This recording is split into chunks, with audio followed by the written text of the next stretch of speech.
Bitti mi? Yeni başladım.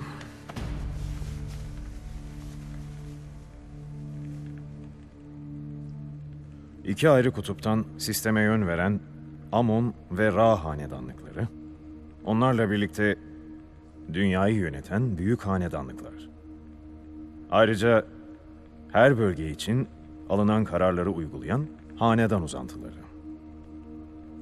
Onların bağlantıları, bazı kilit şirketler, kişiler ve vakıflar. İngilizler yani Ra hanedanı Can ve ailesi üstünden çalışırken Amerikalılar yani Amon hep Kuzuzade ailesini destekledi. Kuzuzade ailesi hanedanların yerel uzantısı olarak bundan sonraki süreçte önemli bir yer tutacak. Yeni bir konsey kurma hazırlığında olan Kuzuzade ailesinin İngilizler ve Amerikalılar tarafından çekiştirildiğini biliyoruz. Bu tablodakilerin hepsini siz de gayet iyi biliyorsunuz elbette. Bu tabloyu siz de çizersiniz. O zaman bana neden ihtiyaç duydunuz? Bizim sadece bir komutana değil, analitik çözümlemeler yapacak ve stratejik kararlar alacak, öngörüye sahip birine ihtiyacımız vardı. Ayrıca alacağı kararlar üzerinde herkesin hemfikir olması ve atacağı adımlarda onu desteklemek için kimsenin tereddüt etmemesi gerekiyordu. O kişi sensin.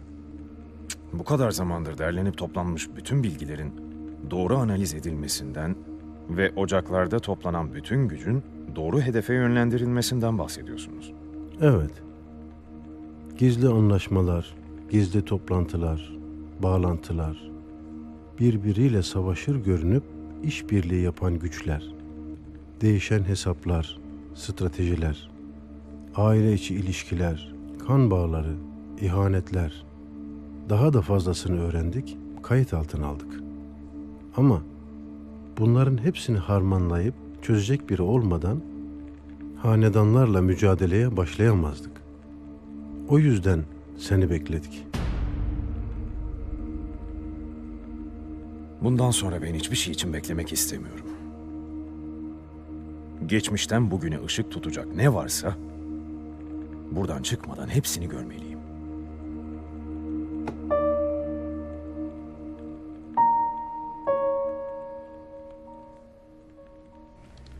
Soygun anına dair bütün kamera kayıtları silinmiş.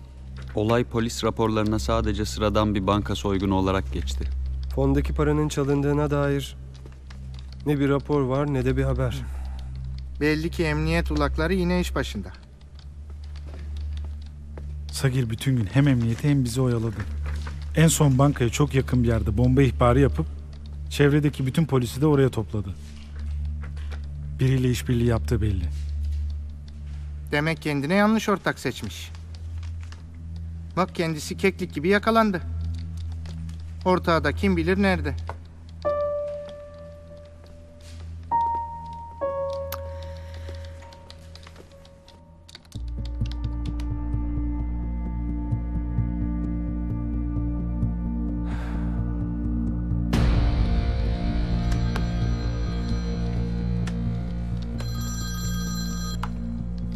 Efendim Erdem.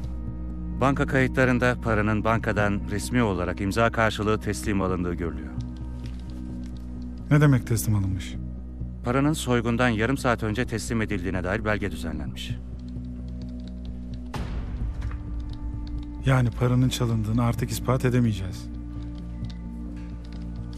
Şedid'e yardım olarak gittiği yönünde net bir kanıt daha.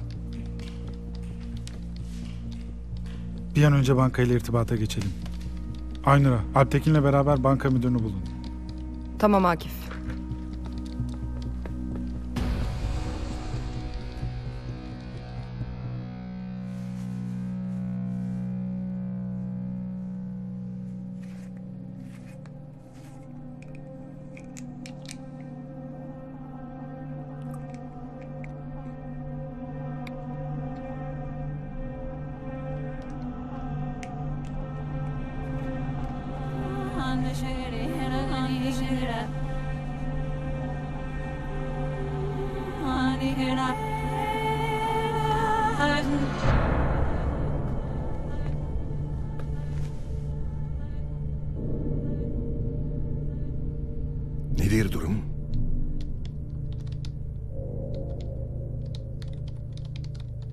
Bütün kamera görüntülerini temizledim. Çıkış için hazır mıyız? Ben hazırım. Sizden gelecek emri bekliyorum.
Kapalı mı?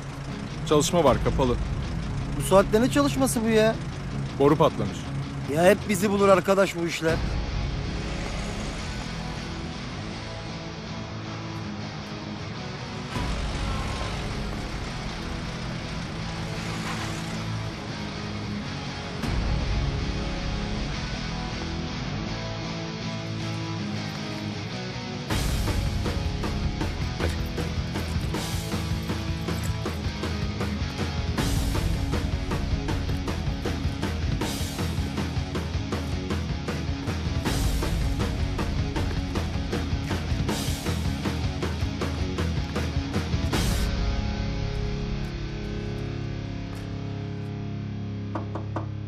Gel.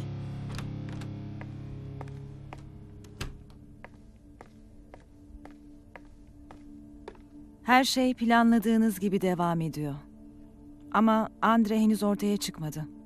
Nerede olduğunu bilmiyoruz. Andrei kurnazdır. Ne yapacağını bilir. Benim için önemli olan Sagir gibi işini başarıyla yapmış olması. Nerede olduğu umurumda değil. Sagir emniyette mi? Evet. Sagir, başına gelenlerin benim planım olduğunu anlamadan hakkında gerekeni yapalım. Bana emniyet ulağını çağır. Tamam Brandon.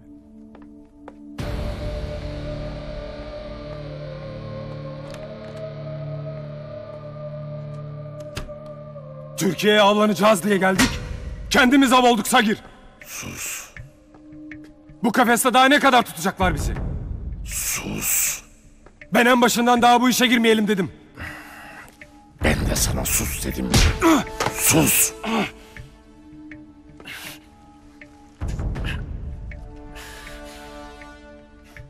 Hırsını benden çıkaracağına bize bu tuzağı kim kurduysa ondan hesap sor.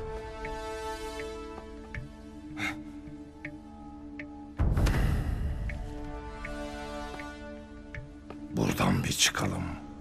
Bunun hesabını soracağım.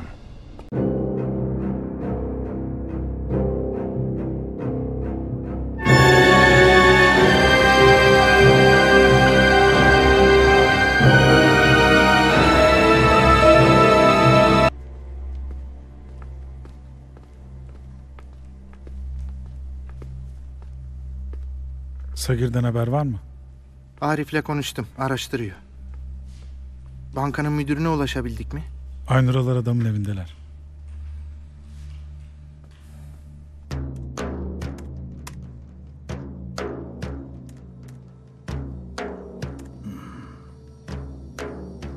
Böyle bir şey olması imkansız. Şubeden benim gözümün önünde çalınan para resmi olarak bankadan çıkmış gibi görünüyor. Sizin bu işlemden haberiniz olmaması mümkün mü? Gerçekten haberim yok. Birileri benim yetkimi kullanarak sahte evrak düzenlemiş ve benim şifremle de resmi onay vermişler. Meseleyi çözmek için bize yardım etmeniz lazım. Benim yerime işlem yapanı bulmak ve kayıtları düzeltmek için bankaya gitmeliyim. O zaman oyalanmadan çıkalım.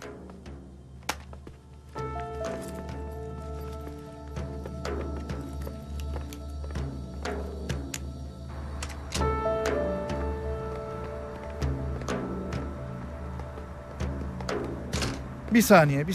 Galiba ben telefonumu unuttum.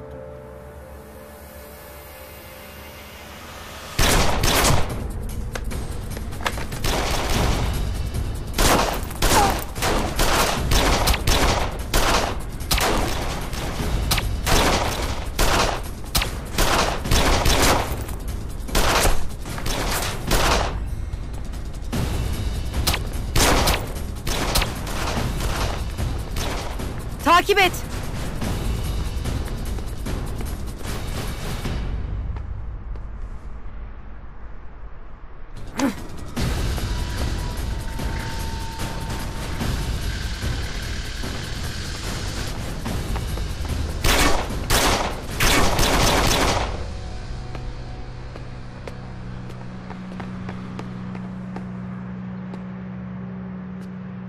Ölmüş.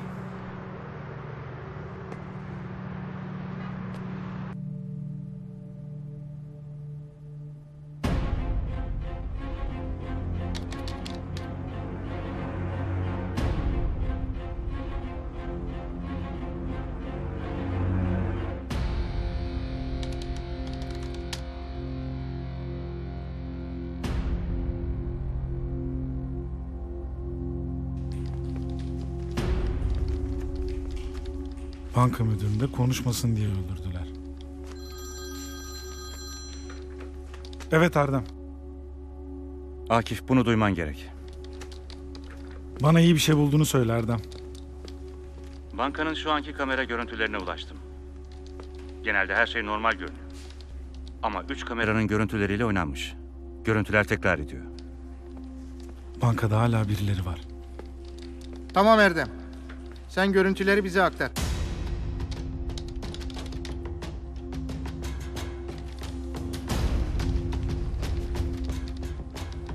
Yasin, ekibi hazırla, bankaya gidiyorsunuz.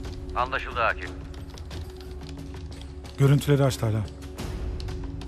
Açıyorum. Kameraları bankanın planı üzerine yerleştir.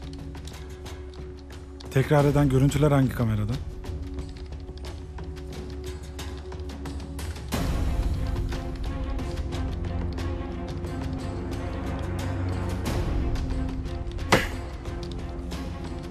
Kasayı soyacaklar.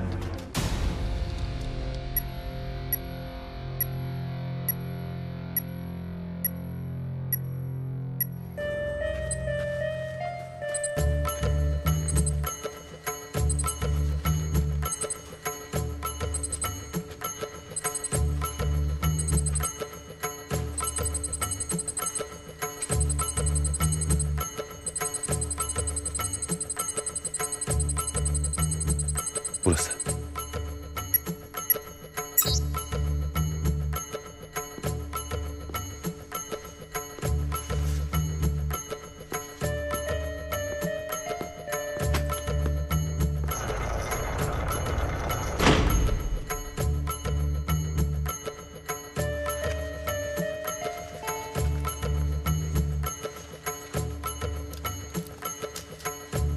Dikkat et.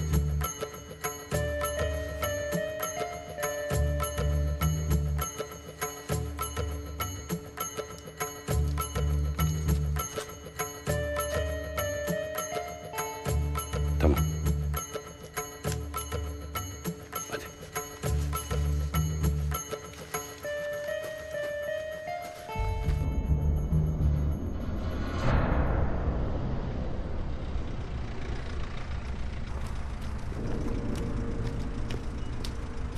İyi akşamlar.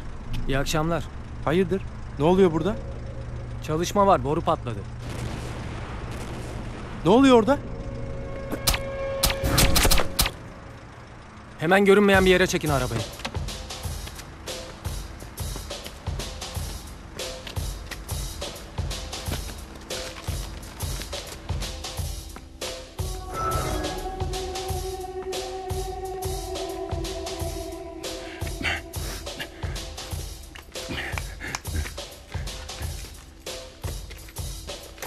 Çabuk, çabuk.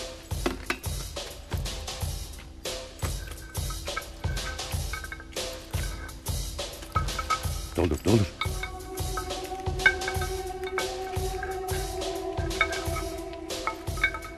Acele edin. Biraz çabuk.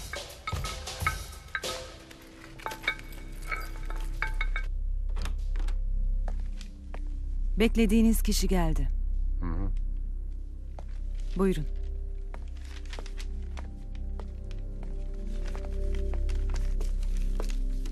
Lütfen oturun. Tebrik ederim. Operasyonu çok iyi hallettiniz. Ekibiniz büyük bir iş başardı. Polat Alemdar için çember gittikçe daralıyor. Yakında gizlendiği yerden kendini göstermek zorunda kalacak. Hiç acelem yok. Onunla ilgili planımın henüz başındayım. Beni bir sonraki aşama için mi çağırdınız? Hayır.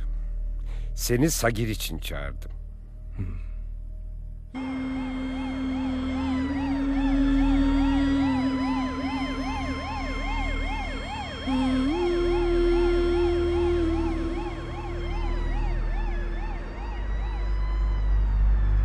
Bankanın önündeyiz.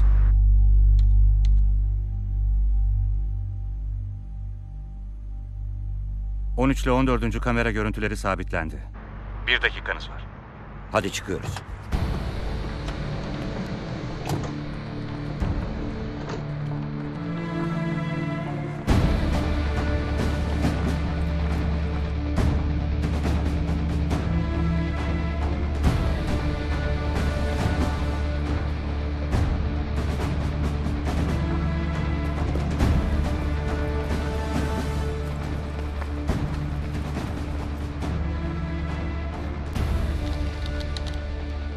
Alarm etkisiz hale getirildi. Şimdi girebilirsiniz.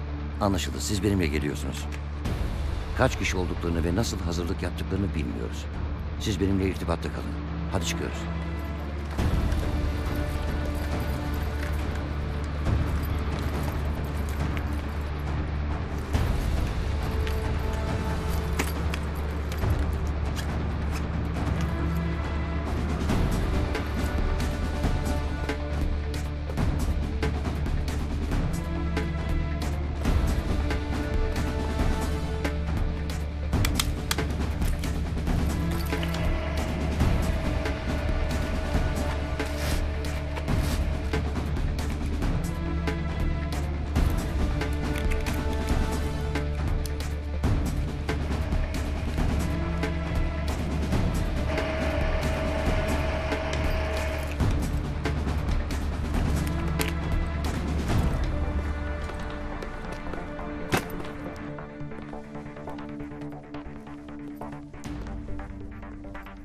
Erdem, içerideyiz.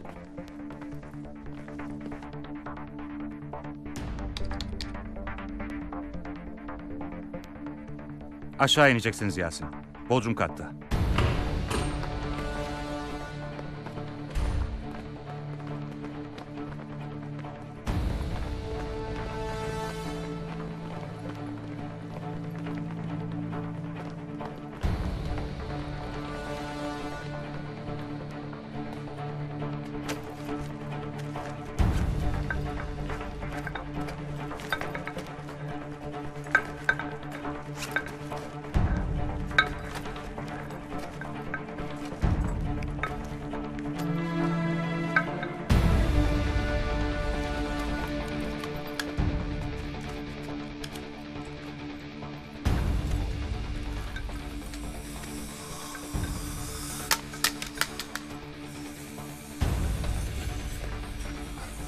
Patron.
İyi misiniz? Bir şeyimiz yok komutanım. Siz ekibi duyuyor musunuz? Evet komutanım. Hemen harekete geçin.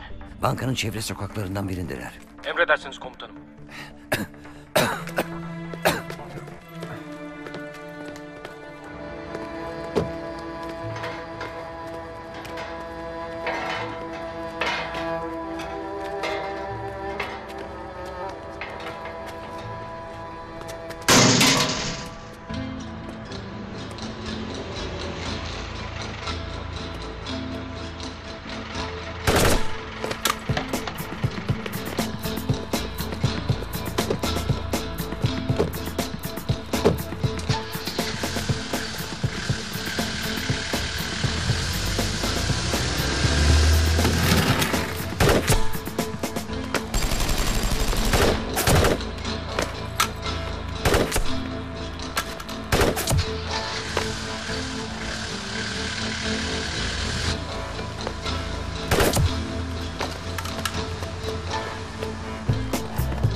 Komutanım.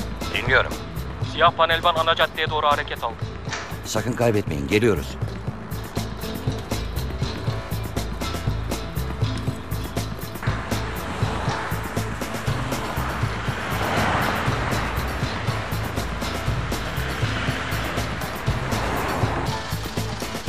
Paralar. Ver.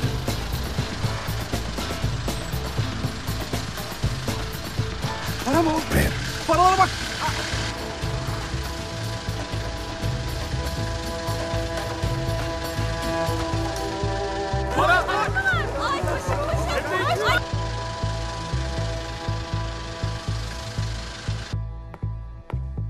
Efendim, Gürcan Bey geldiler. Alın içeri, bekletmeyin adamı Hakkı. Ben de daha fazla bekleyemem zaten.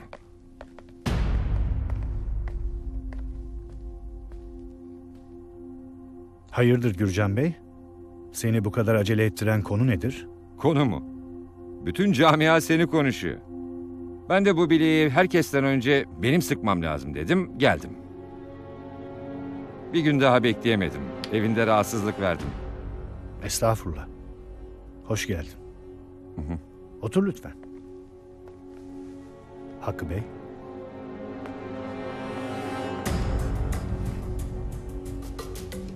İngiltere'de olduğunu duymuştum. Yanılmıyorum değil mi? Afrika'daki yeni bir madenle ilgili ortaklık anlaşması yapmaya gitmiştim. Olanları duyunca ortağımı yanlış ülkede aradığımı gördüm.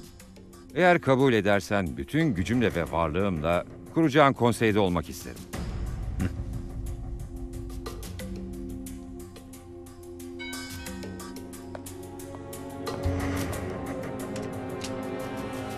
Hoş geldiniz Cahit Bey. Teşekkür ederim. Fehmi Bey sizi bekliyor.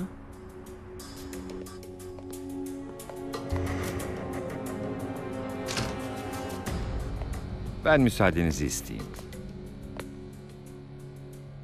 Hoş geldin Cahit. Erken geldim galiba. Yo. Zaten Gürcan Bey de çıkmak üzereydi. Haberlerinizi bekliyorum. Konuştuğumuz gibi. Siz hiç merak etmeyin.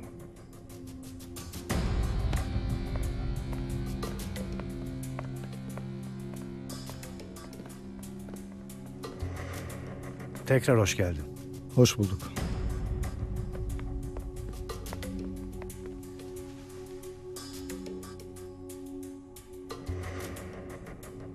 Misafirlerin gelmeye başladığına göre sesini herkes duymuş Fehmi. Evet Cahit. Gürcan Bey iyi bir teklifle geldi. Teklifin ne olduğunu bilmiyorum ama asıl önemli olan vaat ettiği şeyi yerine getirip konseyinde yer alabilmesi. Yani Gürcan'ın sağlam olmadığını mı düşünüyorsun? O koltuğa oturana kadar benim için hiç kimse sağlam değil.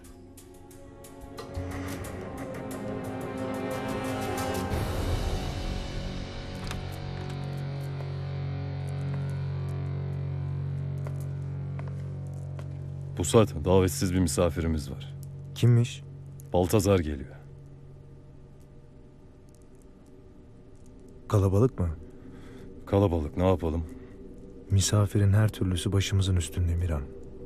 Sıkacak halimiz yok. Kalabalık geldilerse ona göre yap hazırlığını. Peki. Miran. Kapımız açık kalsın. Eyvallah.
Aleme hızlı girdin ama artık yolun sonuna geldin Pusat.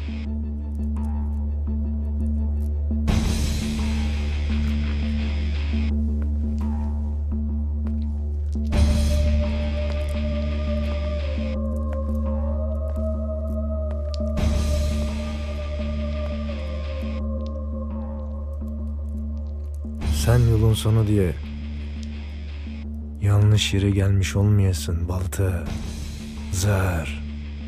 Benim bir tek yanlışım oldu. O da zamanında senin elini sıkmak. Kendine haksızlık etme. Doğru olanı yaptın. Sen de biliyordun ki elimi sıkmasan kafana sıkardım. Seni büyüklerinin hatırına saydım.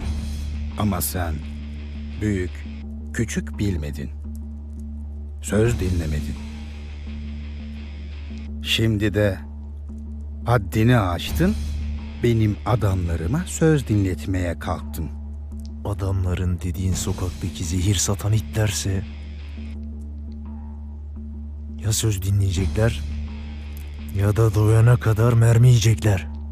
Onlar ancak benim sözümü dinler. Seni tutan yok. Hepsi kapının önünde. Hadi sık. Sürüsüne şu kadarcık acırsam adam değilim Baltazar. Ama burası benim mekanım. Burada silahını ilk çıkaran ben olmam. Ben de senin ardından adıma leke sürülsün istemem. Açık bıraktığın kapıdan girip kan dökmek bize yakışmaz. O zaman dışarı çıkalım.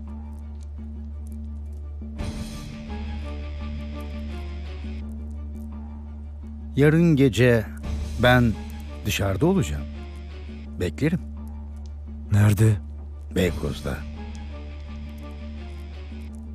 Bütün İstanbul'a yeni mal dağıtılacak oradan. Bizzat ben olacağım başında. Senin satılmayacak dediğin ne varsa hepsini yığacağım oraya. Ha, satacak adamları da yığacağım. Çıkıp gelmeye gözün keserse Pusat, seni de yığacağım. Hepsi iyi güzel de yarına kadar nasıl bekleyeceğiz de? Benim pis bir huyum var Baltazar. Hevesten uyuyamam bu gece. Olsun. Yarın geceye kadar sabret. Sonra sonsuza kadar uyursun.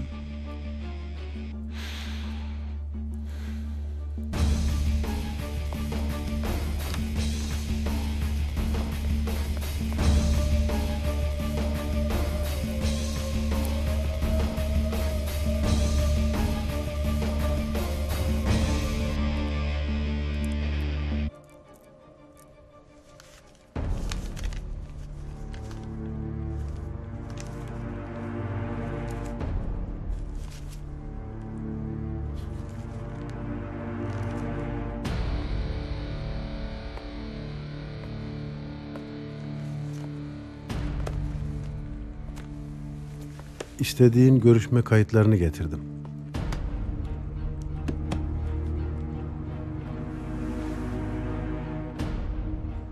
Hepsini inceleyeceğim ama bütün zamanımı burada geçiremem. Getirdiğim hiçbir evran bu odanın dışına çıkmasına, gün ışığı görmesine müsaade edemem. Bunu biliyorum. Benim söylemek istediğim, tarihi belgelere daha sonra da gerektiğinde zaman ayırabilirim. Şimdi bugünün meselelerine odaklanmam gerek diye düşünüyorum. Böyle bir tercihinin olabileceğini düşünerek ona göre hazırlık yaptım.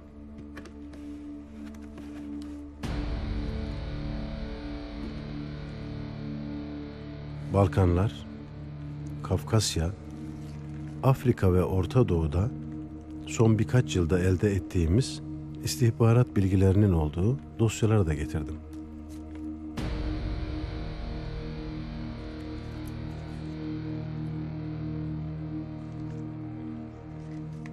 İsrail için Mezopotamya nasıl vaat edilmiş topraklarsa, Afrika'da hanedanlar için adeta vaat edilmiş topraklardır.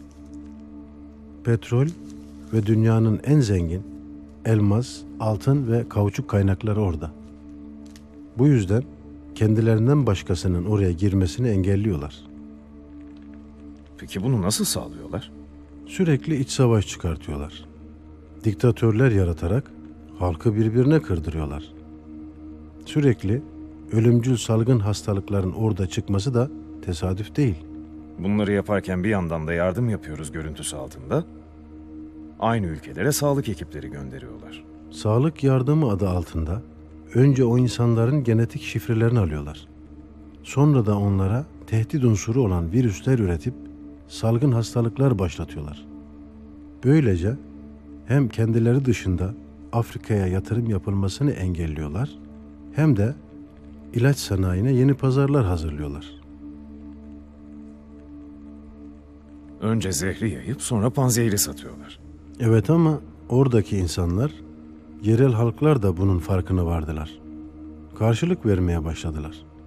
Biliyorsundur, yakın bir tarihte bölgeye sağlık yardımı yapmak gerekçesiyle giden uluslararası görevlilerden birkaçı hastalık yaydıkları gerekçesiyle bölge halkı tarafından öldürülmüştü.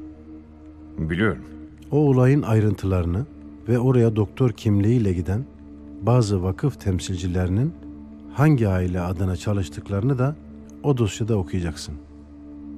Oradaki halkların kendilerince gerekçeleri olsa da bu yanlış bir tepki.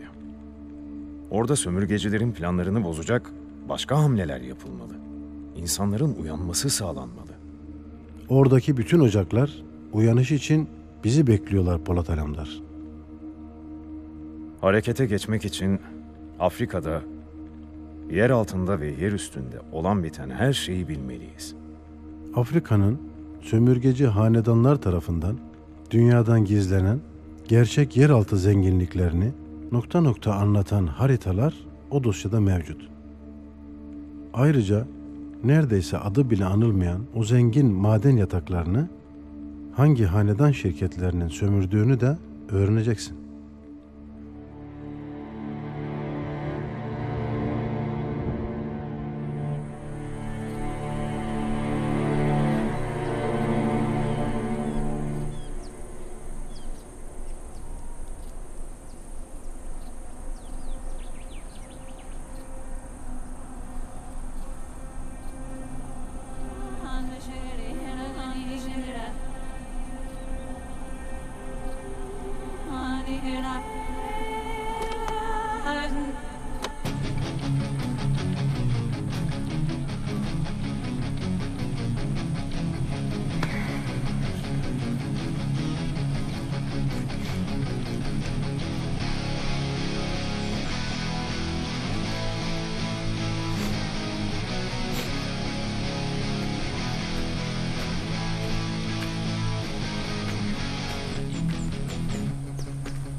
Ben burayı çok sevdim.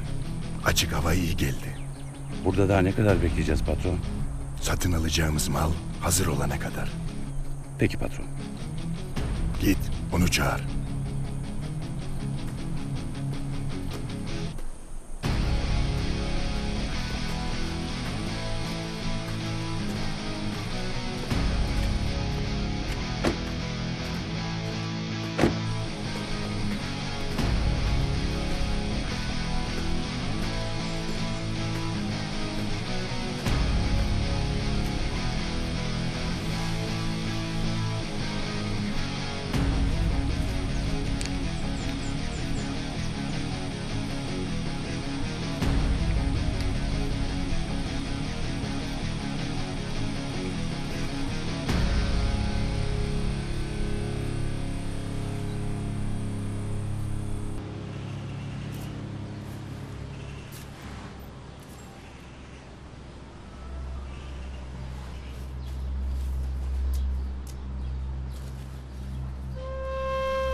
Bu ağacı hatırladın mı hanım? Ah ne zarif bir insansın sen Ömer Bey. Zamane aşıkları sevdiklerinin adını kazırdı ağaçlara. Ama sen hiç kıyamazdın.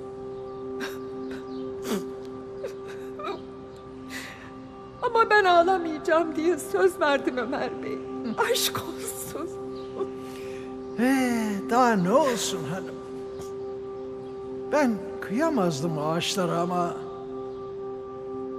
Lakin gönlüme bir ateş düştü o vakit. Ne yapsam bilemedim. Bir fidan aldım. Diktim buraya. Vakitli vakitsiz suladım. Gönlüm ferahlardı su verdikçe. Dua ederdim bir yandan da. Sevdiğime kavuşmak için. Baharda çiçek verdi fidanım. Baban da seni bana verdi Nazife Hanım. Bu ağaç benim kabul edilmiş duamdır. Sen de benim kabul edilmiş duamsın.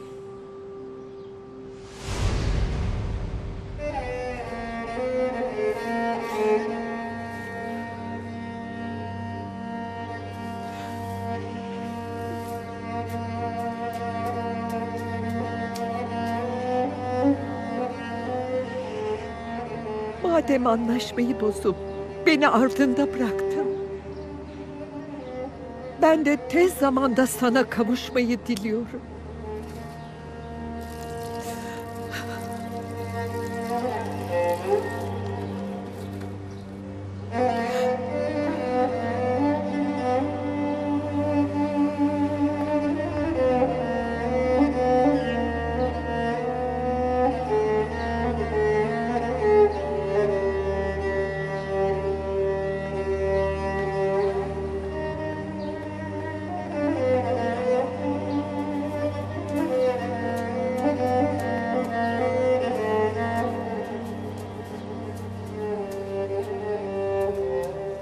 Anneciğim, fidan mı diktin? Bu da benim fidanım olsun. Ömer Bey'in diktiği ağacın gölgesinde büyüsün istedim. Ne güzel düşünmüşsün. Anneciğim hava çok soğuk, üşüyeceksin. İçeri girelim mi? Girelim kızım. Hadi.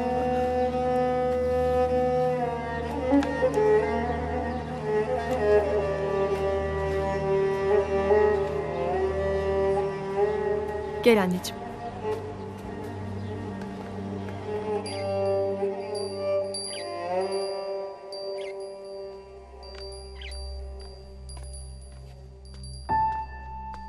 Canım. Ne söylüyorsun ona? Bundan sonra ondan başka hiçbir arkadaş istemediğimi söylüyorum. Bir arkadaşın seni üzdüğü için bütün arkadaşlarına haksızlık ediyorsun. Bak, bugün okula gitmek istemediğin için ısrar etmedim. Ama bu sorunu muhakkak çözmemiz gerekiyor. Bunu konuşmak istemiyorum. Bak ne diyeceğim. Yarın okula birlikte gidelim. Dönüşte de ben seni alayım, beraber sinemaya gidelim. Ne dersin? Ben o okula bir daha gitmeyeceğim. O ne demek Elif? Gitmeyeceğim demek. Tamam. Anlıyorum. Arkadaşın seni üzdü. Ama bu yüzden okula gitmemek olmaz. Gidemem hala. Öğretmen de öyle söyledi. Yine aynı şey olabilir dedi. Oradaki çocuklar beni anlamıyor. Babamın yaptıklarını hiç anlamıyorlar. Ben de onları anlamıyorum. Okula gitmek zorundasın Elif. Başka okula giderim, oraya gitmem.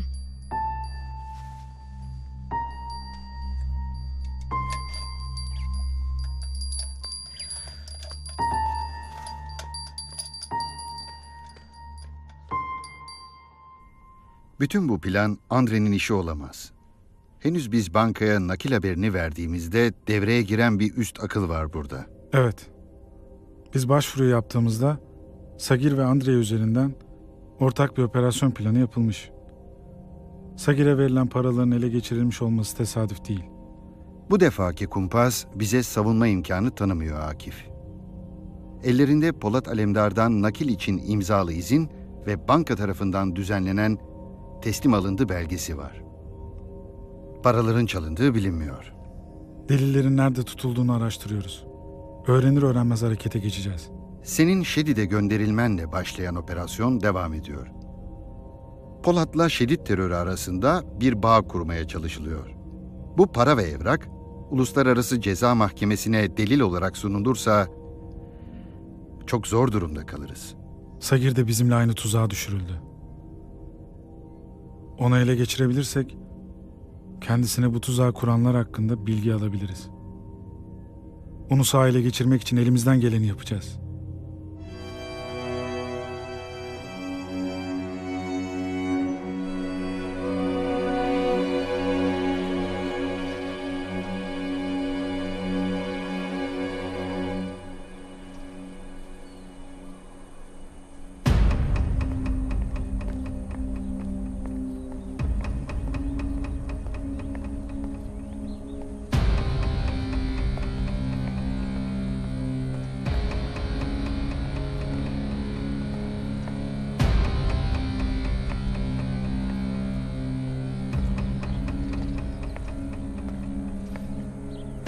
Abiden haber yok mu Erhan?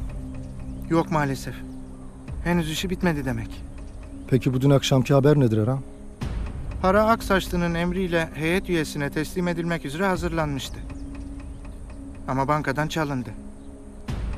Kim çaldıysa hedefi paralar değilmiş. Evet öyle. Abiye yönelik operasyonun son halkası Cahit. Ne yazık ki ellerinde paraların seri numaraları ve abinin imzaladığı belge de var. Bu şimdiye kadar delil diye sundukları her şeyden daha ciddi bir mesele. Abiye ulaşmamız şart. Bunun şu anda imkanı yok. Bana bunu söyleyip durma Erhan. Kim nasıl ulaşabiliyorsa gitsin söylesin. Abinin mutlaka bunu öğrenmesi lazım.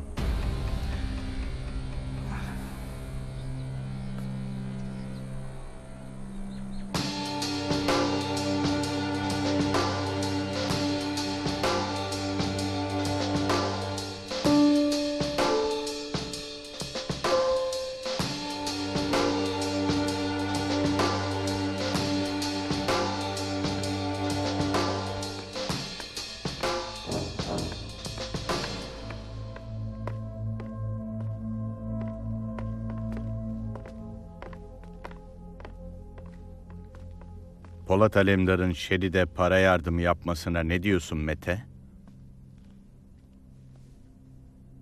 Kimin aklına geldiyse tebrik etmek lazım. Çok şeytani bir hamle. Yoksa siz mi yaptınız? Reşat nereye gitmiş öğrenebildin mi? Oğlunun yanına gitmiş. Cesedi oğlunun mezarının yanında gömülmüş halde bulundu. Fehmi yükseliyor. Konsey umduğumdan daha da kısa bir zamanda kurulacak Mete.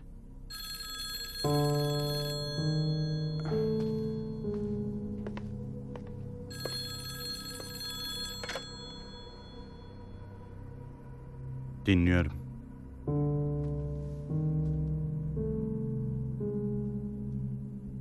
Senden başka kim biliyor bunu? Tamam.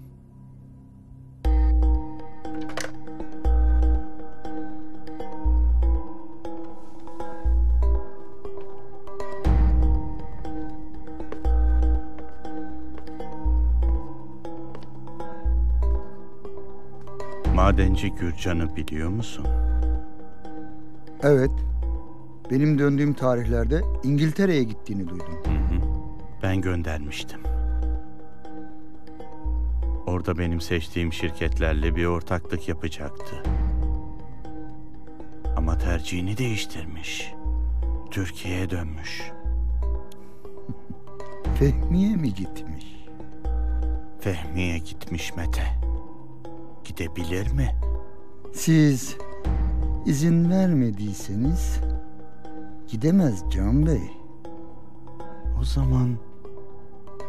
zaman sen git bu Gürcan'a de ki bu isim sana hiç yakışmıyor de. Can Bey sendeki o cana istiyor de.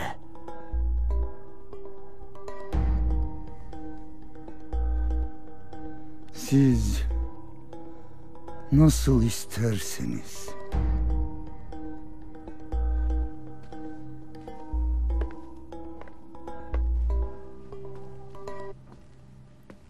O tilki buralarda dolanırken ben rahat rahat oturamam Akif. Tamam Erhan. Tamam falan değil. O adamın yüzünden ben ne hallere düştüm. Biz kimleri kaybettik biliyor musun? Biliyorum tabii Erhan. Ne gerekiyorsa yapacağız. Abi duysa var ya o tilkinin döndüğünü. Nerede ne yapıyorsa bırakır gelir. Erhan, abinin artık tilkiden çok daha önemli mevzuları var. Ne dersen de abinin bunu bilmesi gerekiyor. Cahit de mutlaka abiyle konuşalım diyor. O zaman Timur gelince söylersin. Biz şimdi işimize bakalım. Tilki de Sagir de yaptıklarıyla Brandon'ın Polat Alemdar operasyonuna hizmet etti. Önce bize karşı kullanacağı kozları geri almamız lazım. Paralardan mı başlayacağız, Sagir'den mi? Hangisinin Brandon için daha önemli olduğuna bağlı. İlk adımı onlar atacak. Arif paranın da Sagir'in de izini sürüyor. Ama bir haber yok.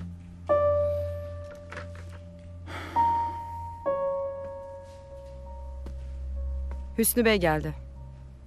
Buyursun gelsin.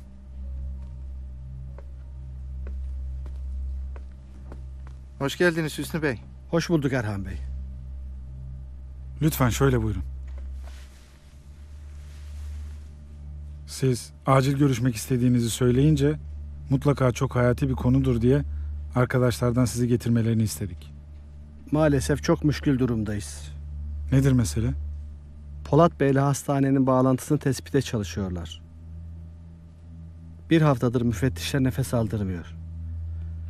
Daha önce Polat Bey beni ve sağlık ekibimi de bu yeni ve her şeyle muhteşem mekanda uygun bir yere alacağını beyan etmişti. Onun üzerine uygun zamanı öğrenmek için rahatsızlık verdim. Kendisiyle bir görüşebilirsem maruzatımı arz edeyim.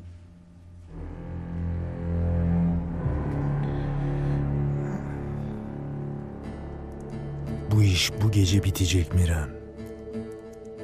Hazırlığını ona göre yap. Nasıl gideceğiz bu Baltazar'ın söylediği yere? Elimizi kolumuzu sallaya sallaya gideceğiz. Adam seni çağırdığına göre kendini sağlama alacaktır Pusat. Bir tufaya gelmeyelim. Yapmaz Miran. O kadar mı güveniyorsun bu Baltazar'ın sözüne? Elinde zar tutan adamın sözüne güvenir miyim ben? Pusu kurmayacağını nereden biliyorsun o zaman? Ben de olsam yapmazdım. Hasmını hesaba çağırıyorsun. Bunu da alemde herkesin duyacağını biliyorsun. Eğer orada hile yaparsan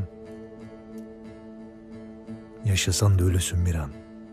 Eyvallah, eyvallah, eyvallah. Sağlam adamlar seç. Nereye gittiğimizi, niye gittiğimizi bilsinler. Arkasından ağlayacak kimsesi olan gelmesin. Eyvallah.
Silahları da adamları da ayarladım. Orduyla gelse yine yıkarız. Söyle herkese. Kimse bir yere saklanmayacak. Eğer orada saklı gizli yer tutan birini görürsem, pusattan önce ben sıkarım kafasına. Tamam Baltazar. Bunu da götür oraya. Pusat için.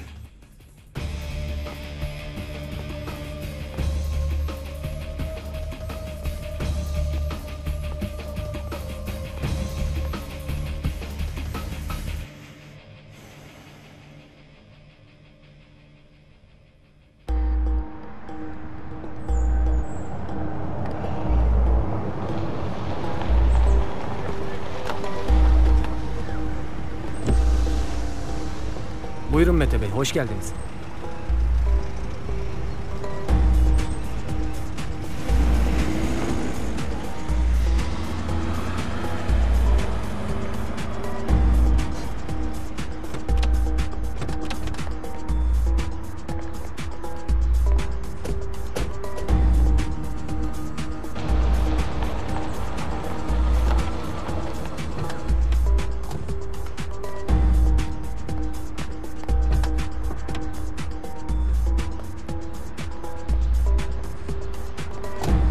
Hoş geldiniz Mete Bey, buyurun.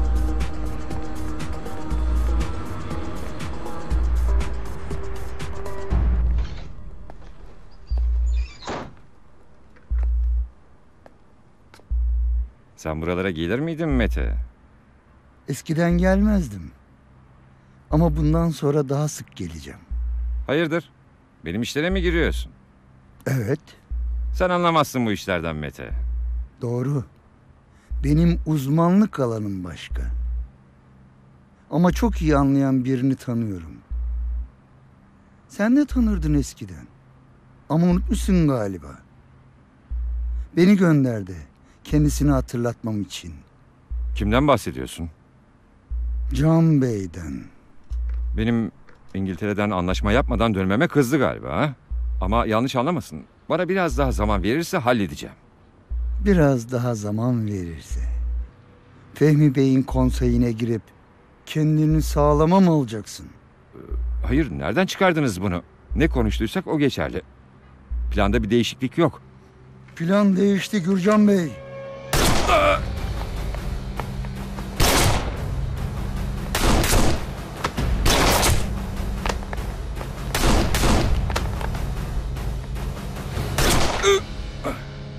Sen artık yoksun. İyice bakın etrafa. Kimse sağ kalmayacak.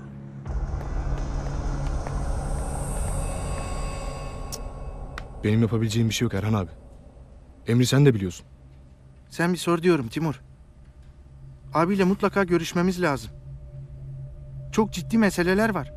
Benim yapabileceğim bir şey yok. Yerini bile bilmiyorum. Kim biliyor yerini? Sadece Süha Tarık. Sen Süha Bey'in şu andaki yerini biliyor musun peki? Biliyorum ama hiç üstelemeyin. Asla gitmem. Bak abi gelince anlatırım olan biteni. Bu kadar ısrar ettik, Timur gitmedi derim. Abi istediğinizi söyleyin. Ben Süha Bey'e gitmem. Sadece gidip bizim söylediğimizi aktaracaksın Timur. O da abiye iletecek. Böyle konuşması kolay. Siz Süha Tarık'ı tanımıyorsunuz tabii. Rahmetli Ömer babanın kardeşim dediği bir insan. Olsa olsa eli öpülesi adam olur.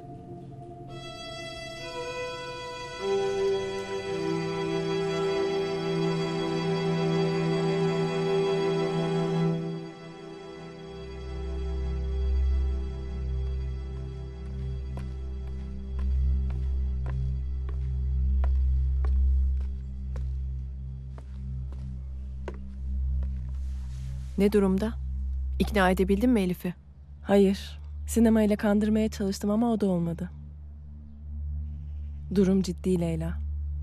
Canım benim. Ne yapsın? Kolay değil yaşadıkları. Polat'la ilgili bir sürü haber çıkıyor. Çocuklar ailelerinden ne duyuyorsa konuşuyorlar. Bununla başa çıkması çok zor. Ne yapacağız Leyla? Elif'i nasıl uzak tutabiliriz bunlardan? Elif'i uzak tutmamız mümkün değil. Bununla mücadele etmeyi öğretmeliyiz belki de. Küçücük çocuk babasına atılan iftiralarla nasıl başa çıkabilir? Şimdiden kararını vermiş. Gerekirse başka bir okula giderim diyor. Başka okula gitse de yine aynı şey olmayacak mı Safiye? Bilmiyorum Leyla. Ben cevap bile veremedim.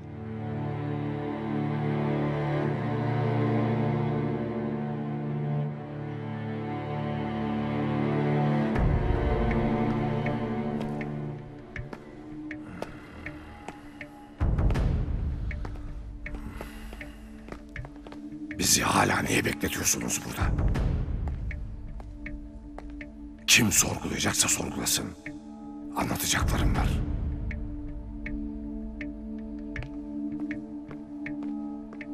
Buradan çıkacaksınız. Sen de kimsin? Şu anda sizin için Bay Brandon'ın habercisiyim. Brandon'ın bu işte parmağı mı var? Ben sadece size bu akşam buradan başka bir yere nakledileceğinizi söylemeye geldim. Eğer bu süre içerisinde sizi sorgulamak isterlerse sakın konuşmayın. Sen kim oluyorsun da bana ne yapacağımı söylüyorsun? Gerekirse konuşurum. Elbette. Ama o zaman benim yapabileceğim bir şey kalmaz. Konuşmazsanız bu akşam sizin için gereken yapılacak. Buraya gel. Beni hemen çıkar buradan. Sagir tamam. Adam akşam çıkacaksınız dedi.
İşimin uzun süreceğini söylemiştim. Neden beklediniz?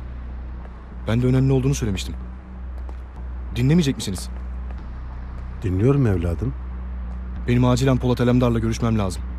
Mesele bu muydu? Keşke daha önce söyleseydiniz. Sizi bu kadar zaman bekletmezdim. Olsun. Beklerim ben. Ne zaman görüşebiliriz? Görüşemezsiniz. Efendim? kısaca görüşemezsiniz derken bu aşamada hiçbir şekilde Polat Alemdar'ı görmeniz söz konusu olamaz dedim. Umarım şimdi daha anlaşılır olmuştur. Bakın Süha Bey, kendisini ilgilendiren çok önemli meseleler var. Haber vermemiz gerekiyor. Herkes onun talimatlarını bekliyor. Anlaşılmadıysa izah edeyim. Polat Alemdar şu anda kendisinden çok daha önemli meselelerle ilgili olduğundan sizinle görüşemez. Bunu siz mi söylüyorsunuz, yoksa kendisi mi söylüyor? Ne ben ne de o. Bunu gidip arkadaşlarınıza siz söyleyeceksiniz.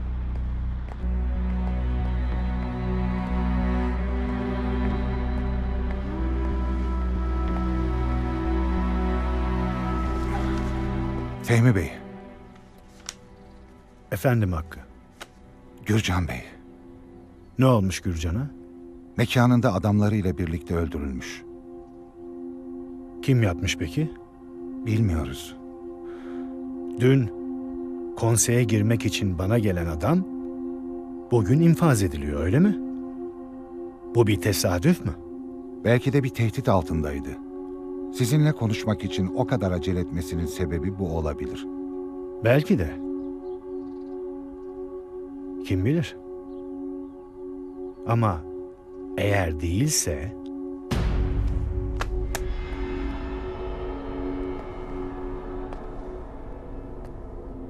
ortalık beklediğimden daha çabuk hareketlenecek demektir.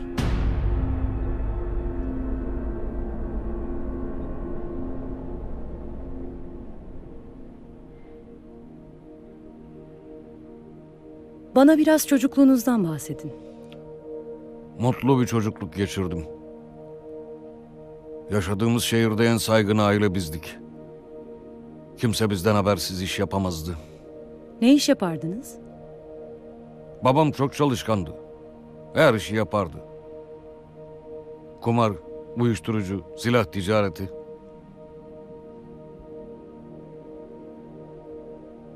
Babanızdan biraz daha bahseder misiniz? Babam çok güçlü biriydi. Ayı Stefan derlerdi. Bir yumrukla 4 kişiyi devirirdi. 9 kurşun yarası vardı. Hep 10. kurşun yarasıyla ölmek isterdi. Ne oldu peki? 9 kurşun yarasıyla öldü. Anneniz nasıl biriydi? Annem çok sadık bir eşti. Ölünceye kadar hep babamın yanında oldu. Anlıyorum. Bir kazada kamyonun altında kaldılar. Beraber öldüler. Peki, Raskoln'e gelelim. Kim bu Raskol? Raskol'unu öldürdüler.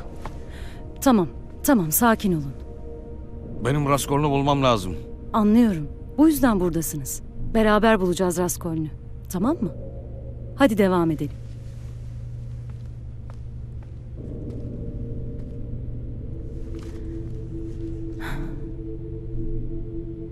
Şimdi isterseniz güzel hatıralardan konuşalım. Raskoln'le ilk ne zaman karşılaştınız? 16 yaşındaydım. İlk işime çıkmıştım. Ne tür bir işti? İçki depomuzu soyanlara fatura kesecektim. Fatura? Anladım. Babam beni denemek için silahımın şarjörünü boşaltmış. Adamların mekanına vardığımda fark ettim. Sonra? Beni dövmeye başladılar. Aslında onlardan daha güçlüydüm. Ama babam kimseyi öldürme demişti. Babamın sözünü çiğneyemezdim. Ne oldu peki? Çok dövdüler beni. Biri silahını çekti ve bana doğrulttu. Tam ateş edecekken Raskol aniden ortaya çıktı. İçki kasalarındaki şişeleri alıp adamların kafalarında parçaladı. Adamları öldürdü mü? Kafalarını paramparça etti. Anlıyorum. Sonra? Sonra Raskol'la o günden sonra hiç ayrılmadık.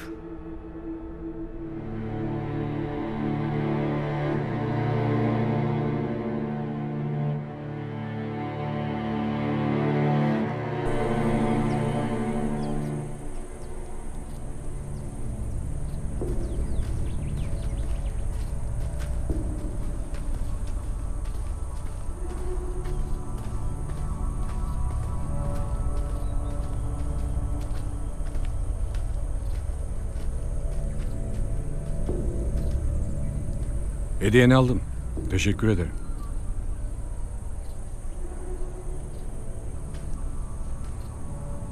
Seninle çalışmak güzel. Yeni bir iş daha yapacağız. Bana yeterli zamanı verirsen sana istediğin her şeyi ayarlarım. Bence yanılıyorsun. Sen yıllarca çalışsan bile benim istediğim malı hazırlayamazsın. Senin için elimden geleni yaparım. Bu benim için değil. Benim savaşan dostlarım için. Ben ne yapabilirim? İşimi kolaylaştırabilirsin. Geçen yıl yarım kalan işimi tamamlamak için birine ulaşmalıyım. Kime? Gel benimle.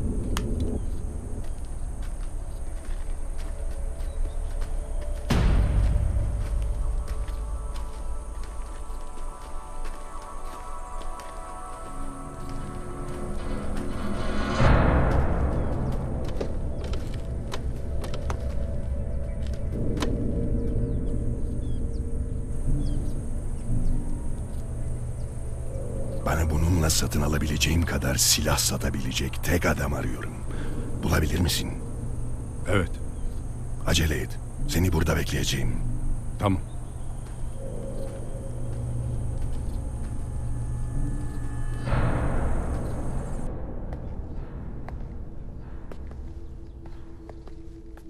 Hoş geldin Cahit. Hoş bulduk. Geç otur lütfen.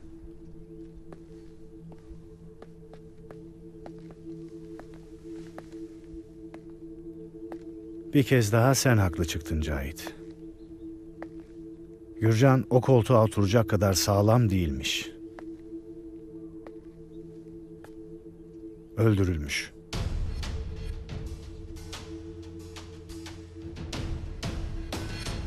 Kimin yaptığını biliyor musun?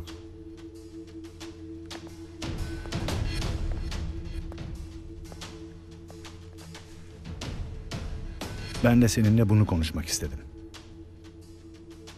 Gürcan'ın bana yaptığı teklifi bilen biri onun benim konseyimde olmasını istemedi. Böyle bir ihtimali Gürcan'ın da bildiğinden hiç şüphem yok Fehmi. Bu yüzden konseyle ilgili adım atan biri bunu hiçbir yerde hiç kimseyle paylaşmaz. Kaldı ki konuştuğunu duysan onu herkesten önce sen infaz etmez miydin? Evet, orası muhakkak. Ne yapıyorsun sen? Görmüyor musun? Konuşuyoruz burada. Pardon efendim.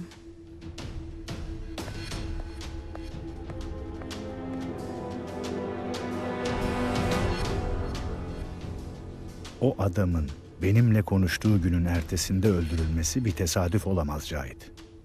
Eğer öyleyse senin içinde ciddi bir tehlike var demektir Fehmi.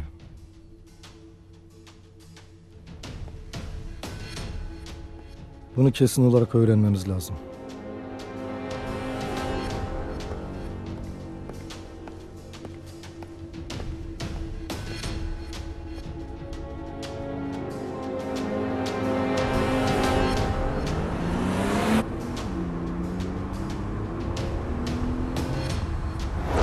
Gürcan'ın bana yaptığı teklifi bilen biri onun benim konseyimde olmasını istemedi.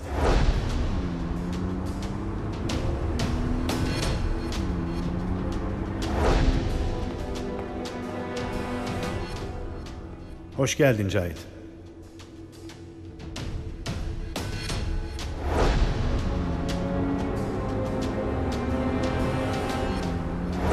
Kaldı ki konuştuğunu duysan onu herkesten önce sen infaz etmez miydin?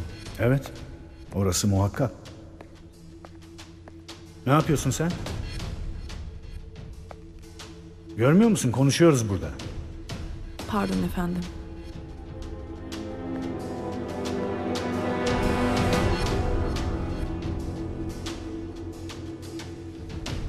O adamın benimle konuştuğu günün ertesinde öldürülmesi bir tesadüf olamaz Cahit.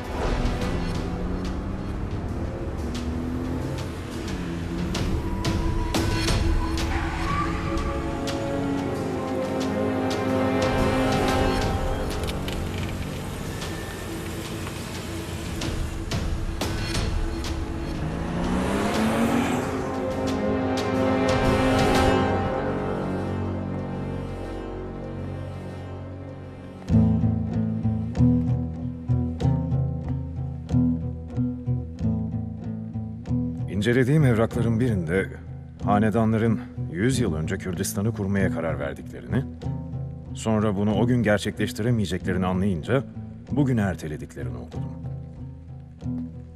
Kürt kardeşlerimiz o zaman buna engel oldular. İngiliz sömürgesine gireceklerini anlayıp bizimle birlikte hareket ettiler. Bugün aynı plan tekrar hayata geçirilmeye çalışılıyor. Farklı gruplara, farklı Kürt devletleri kurdurulmak isteniyor. Ama Kürtlerin büyük bir kısmı 100 yıl önce Arapların düştüğü hataya bugün düşmek istemiyorlar. Geçtiğimiz 100 yıl bizim için küresel devletten ulus devlete bir geçiş yapıldığı dönemdi Polat. Devlet-i Aliye'nin yıkılmasıyla kendi ulus devletlerini kuran unsurlar yerel dinamiklerin değil, İngiltere ve Fransa sömürge bakanlıklarının oluşturduğu devletler oldu. Mesela tek ve büyük bir Arap devleti sömürgeciler için ciddi bir problem olacağından aynı ulusu bile farklı devletlere böldüler. Bugün de bunu ısrarla kabul etmeyen, sömürgecilerle birlikte hareket eden gruplar var. Hanedanların 2015'te bölgeyi yeniden dizayn etmek için oturacakları toplantıda harita değişikliği gündeme gelecek. Onların en büyük korkusu sınırlarımız dışındaki Kürtlerin bizimle anlaşmasının bölgedeki diğer halklar üzerinde yaratacağı etki. Bunu engellemek için hanedanların yerel uzantılarıyla bölgede at koşturacaklar ve her şeyi deneyecekler. Yeni haritanın hanedanların istediği gibi çizilmesini engellemenin yolu, hanedanlarla mücadele etmenin yolu, önce buradaki hanedan uzantılarıyla mücadele etmekten geçiyor. Hayır Polat Alemdar. Bizim tecrübelerimiz ve 52 Ocağın sana sunduğu ortak teklif şunu gösteriyor. Hanedanlarla mücadelenin yolu yeni bir hanedan kurmaktan geçiyor.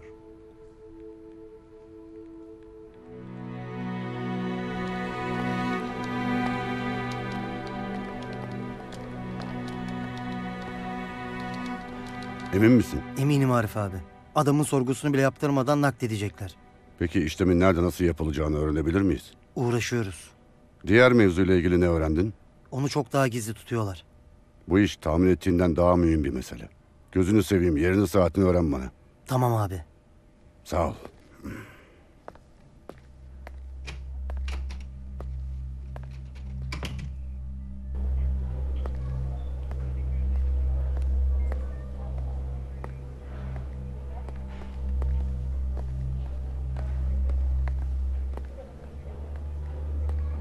Akif, adamlar harekete geçiyor. Sagir'i bu gece başka bir yere nakledecekler. Tamam Arif. Nakille ilgili detayları öğrenmeye çalış.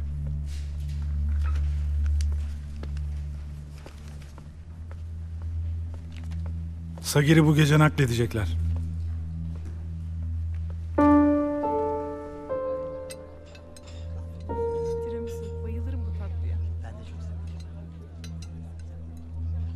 Gerçekten ne yapacağımı bilmiyorum. Elif'in durumu çok zor. Babası konusunda hassasiyet göstermesi çok doğal. Okula döndüğünde aynı şeyin tekrar yaşanmasından korkuyordur. Peki ne yapmalıyız? Okulunu mu değiştirmeliyiz? Bir eğitimci olarak ne önerirsin Martin? Aslında doğruyu söylemek gerekirse aynı risk başka okulda da var. Bu Elif'in kişiliğiyle ilgili değil, babasıyla ilgili. Babası ne diyor peki? Abimin durumunu biliyorsun. Ona ulaşamıyoruz. O gelince Elif'i ikna edecektir ama o zamana kadar biz belki bununla başa çıkmayı öğretmeliyiz. Zorlayarak olmaz. Bunu kendi istemeli. Hiç yanaşmıyor bile. Ne olur bana yardım et Martin. Çok hızlı bir çözüm bulmalıyım. Yoksa derslerinden geri kalacak. Peki eğitimine yurt dışında devam etmesine ne dersin? Çok zeki bir çocuk. Yabancı dili de var. Başta alışması zor olabilir. Ama kısa sürede adapte olacağını düşünüyorum. Eğer istersen yurt dışındaki en iyi okullardan birini ayarlayabilirim. Bilmiyorum. İyi bir fikir olabilir ama abimin sıcak bakacağını sanmıyorum. Eğer Elif ikna olursa bence babasını da ikna eder.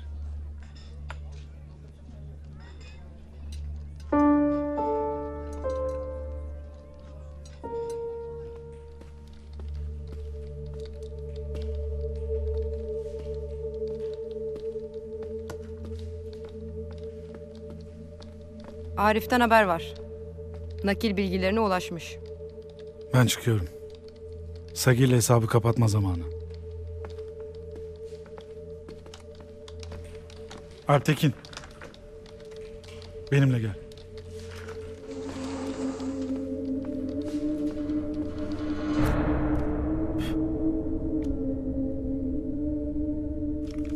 Ben de geleyim. Pusat'la benim de hesabım var. Ben onunla işimi bitirdikten sonra senindir. Senden sonra geriye bir şey kalacak mı? Senin için birkaç parça kemik bırakırım Pitbull. Ağzım sulandı. Ben yakınlarda hazır bekleyeceğim. Her şey bitmeden yetişirim.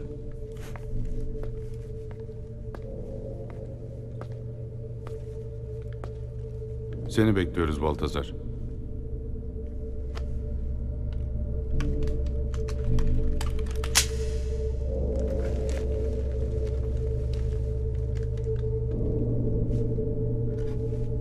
Hadi.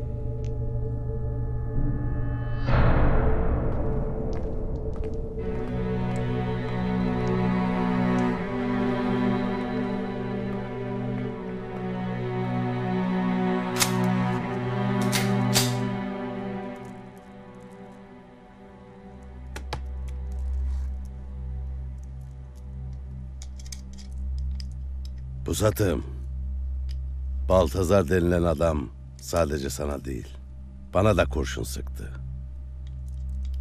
Bırak, ben de geleyim. Olmaz Zülfikar ağa. Mekanıma geldi, beni çağırdı. Gidip hesabımızı göreceğiz. Bizim seninle beraber hesabını göreceğimiz daha çok gezit var Pusat. Bir yerden başlamak lazım da Zülfikar ağa. Hakkın var. Sana yol verene de verilecek hesabın var. Sokakları çerden çöpten, memleketi pislikten, tertemiz gençleri de zehirden temizlemek için elden ne geliyorsa yapılacak. Boynumuzun borcudur. Yapılacak Zülfikar ağa. Biz hazırız Pusat.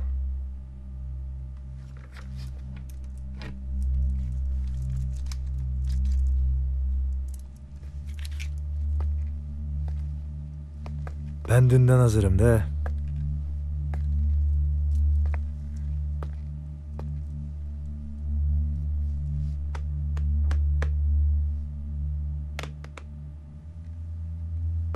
Eyvallah.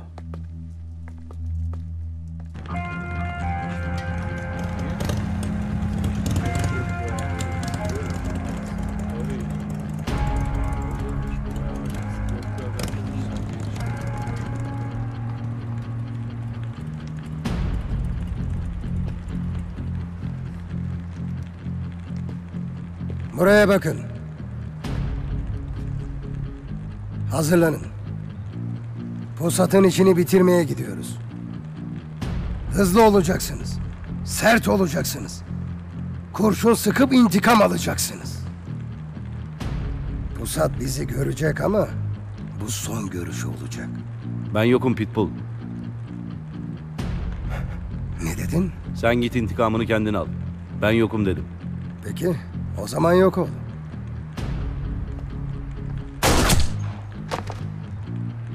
Ben sana yok ol demedim mi? Benimle olmak istemeyen başkası var mı?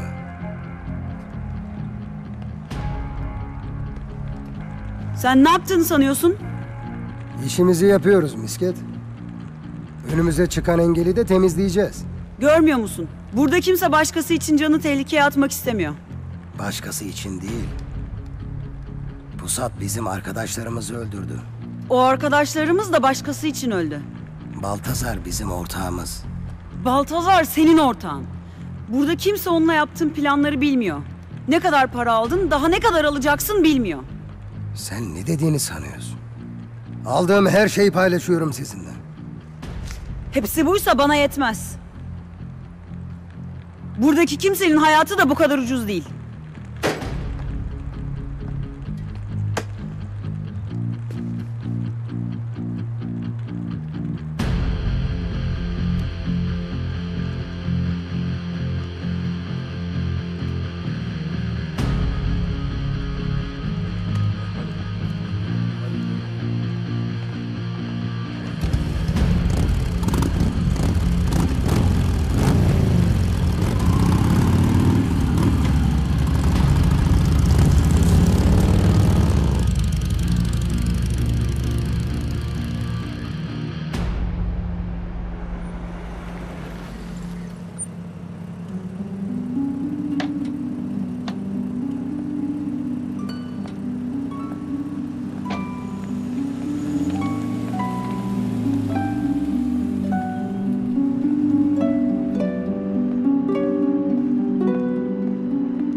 Araçlar dışarıda sizi bekliyor. Nereye gideceğiz? Güvenli bir yere.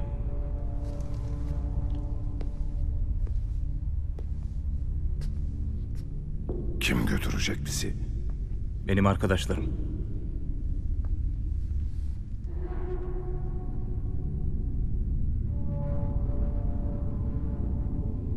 Kimmiş onlar?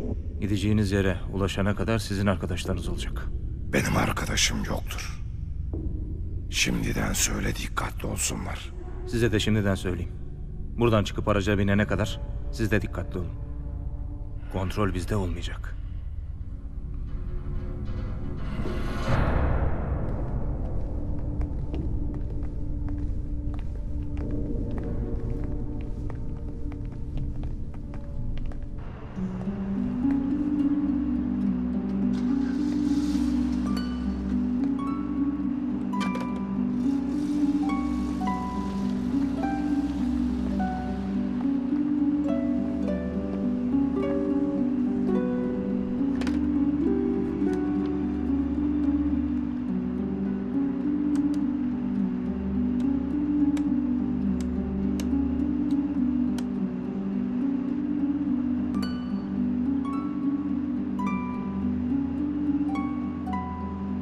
Efendim, ben Melek. Beyaz Melek. Fehmi'nin Gürcan'ın ölümüyle ilgili ne düşündüğünü öğrenebildin mi? Konseyle ilgili olabileceğini düşünüyor ama emin değil. Asıl önemlisi Cahit'le konuştu. Cahit'le mi? Ne konuştular? Bu olayın nasıl olduğunu öğrenmek için ondan yardım istedi. Ne zaman geldi Cahit? Gündüz geldi. Ben ancak şimdi çıkabildim haber vermek için. Hemen eve dön. Eğer Cahit Bu gece o eve yeniden gelirse vakit kaybetmeden beni ara. Efendim, bu riskli olabilir. Sana dediğimi yap Melek. Geç kalmamız çok daha riskli. Tamam efendim.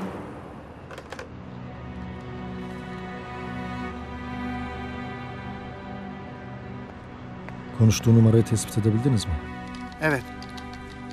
Bilgileri şimdi telefonuna gönderiyoruz. Tamam.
İyi akşamlar Melek.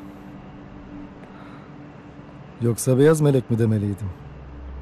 Ne demek istediğinizi anlamadım. O zaman yolda anlatırım. Benim çok acelem var, lütfen. İnanın neden bahsettiğinizi bilmiyorum. Can'la yaptığın telefon konuşmasından bahsediyorum. Bin arabaya. Yürü.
Siz ne yaptığınızı sanıyorsunuz?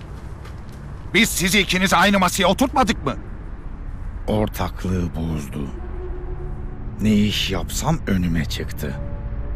Malımı yaktı, adamlarıma sıktı. Yaptım. Benim olduğum yerde zehir satmayacaksın dedim. Satarsa yaşatmam. Kimin kiminle ortak olacağına, nerede ne satılacağına, kimin yaşayacağına biz karar veririz.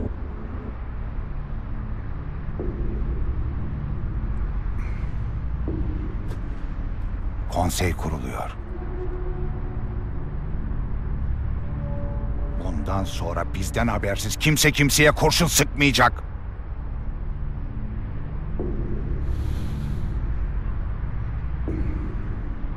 Olan oldu. Ölen öldü. Barışacaksınız. Yoksa ikinize de İstanbul'u dar ederiz.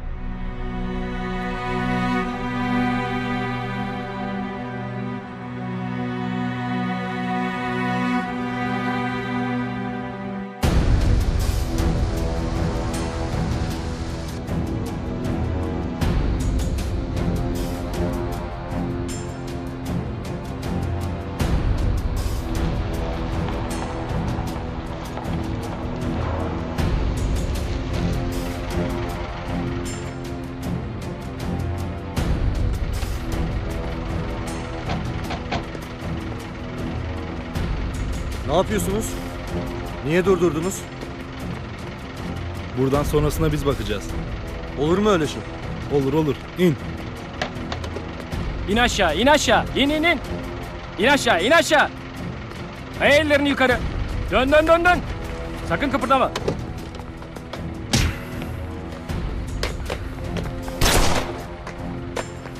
Bul şu anahtarı.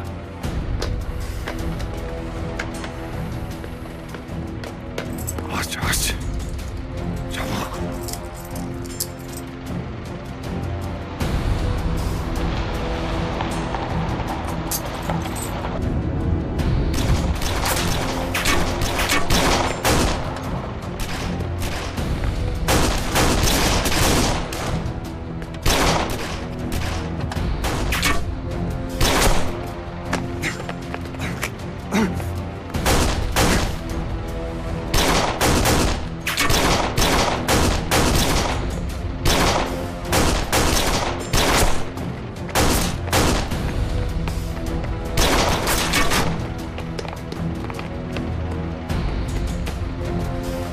Yapma!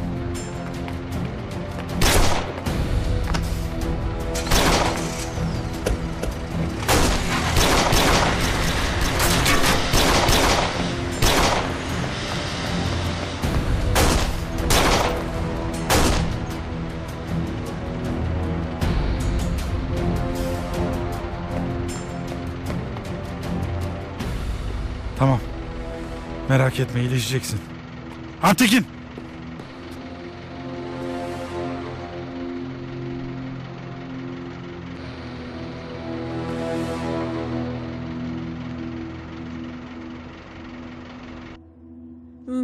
Bunu oradan geçirip çıkarıyorsun.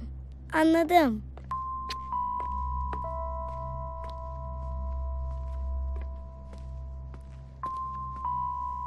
Sağ ol kızım. Afiyet olsun. Ne örüyorsun anneciğim? Elif'ime atkı örüyorum. Sonra da şapkasını öreceğim. Bana da örer misin? Tabii örerim. Nineciğim bana da öğretir misin? Ben de babama atkı örmek istiyorum. Tabii öğretirim. Her gün okuldan geldiğinde birlikte öreriz. Nine söyledim ya sana ben artık okula gitmeyeceğim diye. Olur mu hiç öyle şey? Ne demekmiş o?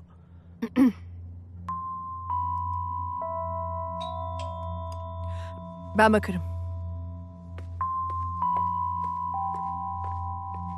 Bak, başına al. Bak.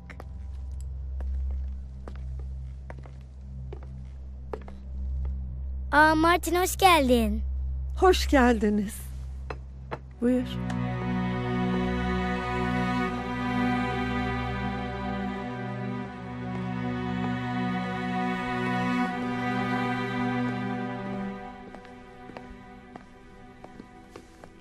Hoş geldin Cahit. Hoş bulduk.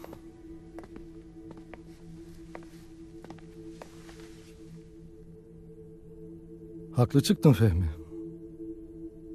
Adamın seninle görüşmesinden sonra öldürülmesi tesadüf değilmiş. Yani Gürcan konseyime girmek istediği için mi öldürülmüş? Hayır, konuştuğumuz gibi bundan kimseye bahsetmemiş. Ölümüne sebep olan şey sana gelmek için bozduğu ortaklık. Peki bu eski ortakların kim olduğunu biliyor musun? Çok yakında onu da öğreneceğim. Eğer infazın nedeni konseye girmek istemesi değilse, onların da kim olduklarının benim için hiçbir önemi yok. Kızım, kahvelerimiz nerede?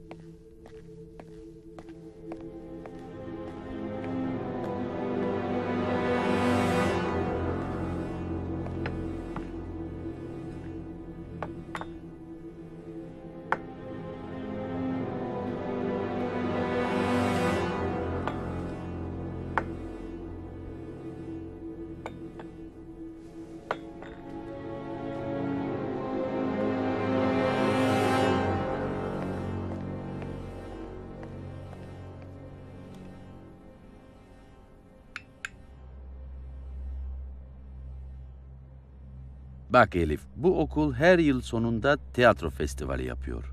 Nerede bu okul? Londra'da. Nereden çıktı şimdi bu iş? Nesi varmış benim kuzumun okulunun? Endişe etme anneciğim. Henüz net bir şey yok zaten.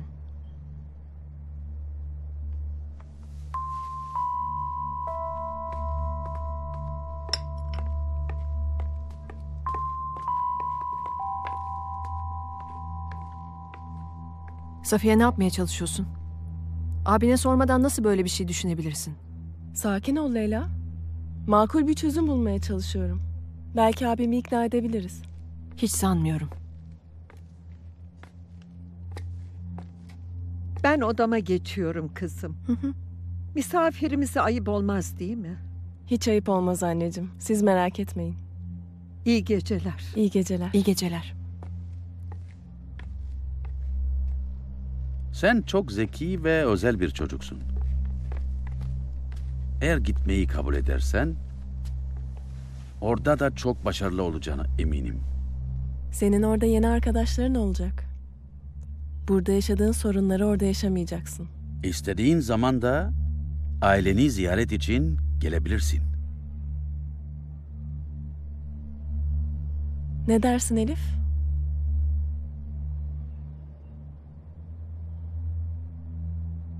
Gidersem ninem çok üzülür. Ben onu bırakıp hiçbir yere gitmem.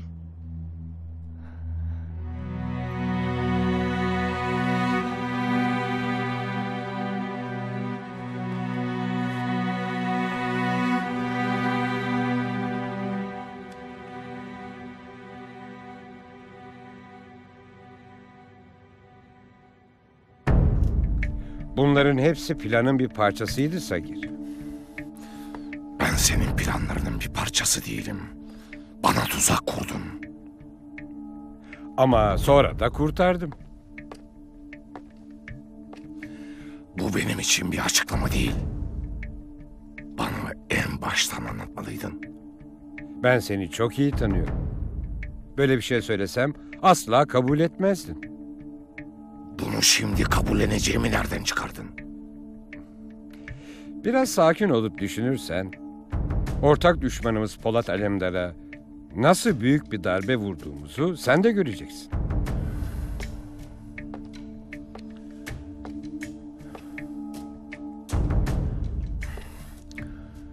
Büyük bir plan yaptığın ve iyi bir sonuç aldığın doğru. Ama ben ince planların değil, somut sonuçların adamıyım. Senden özür dilememi bekleme Sagir. Somut sonuçlara gelince.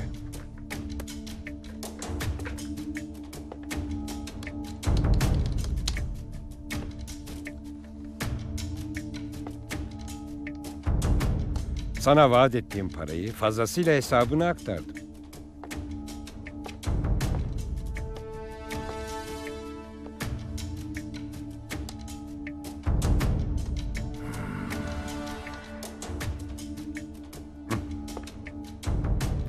Şimdi otur, devamını konuşalım.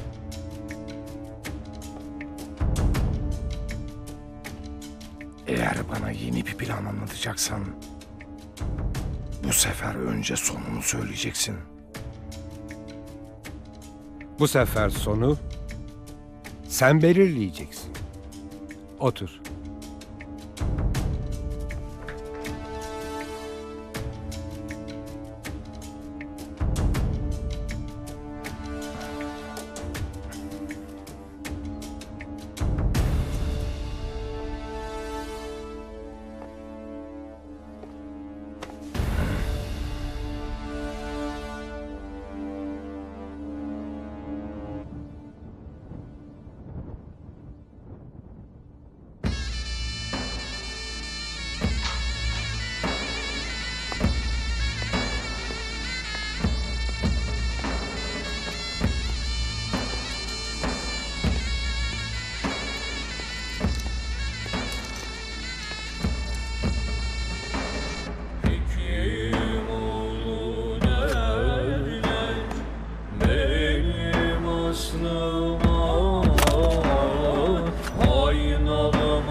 Çay ne zaman oluyor da? Demini alsın, 5 dakikaya hazır. Senin çayın kadar lezzetli olmaz ama idare edeceğiz.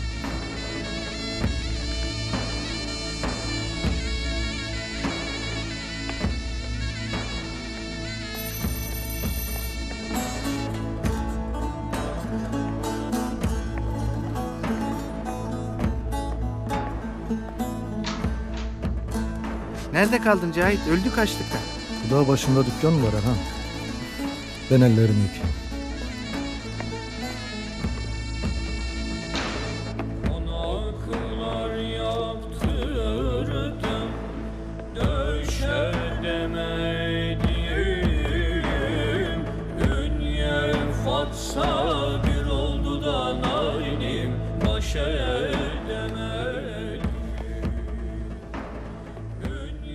Ben sakalları kestim, darısı senin başına. Bu sakalların daha çok işi var.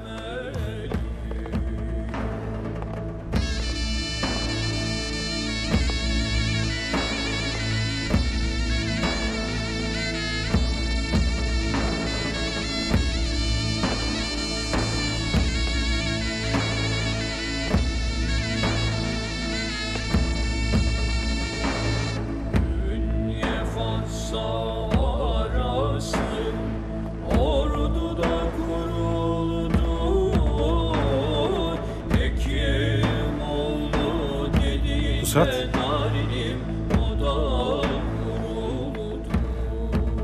Zülfikar abi, bize yapacak hiçbir şey bırakmamışsın. Biz kolayını yaptık. İşi zorlu usta yapıyor.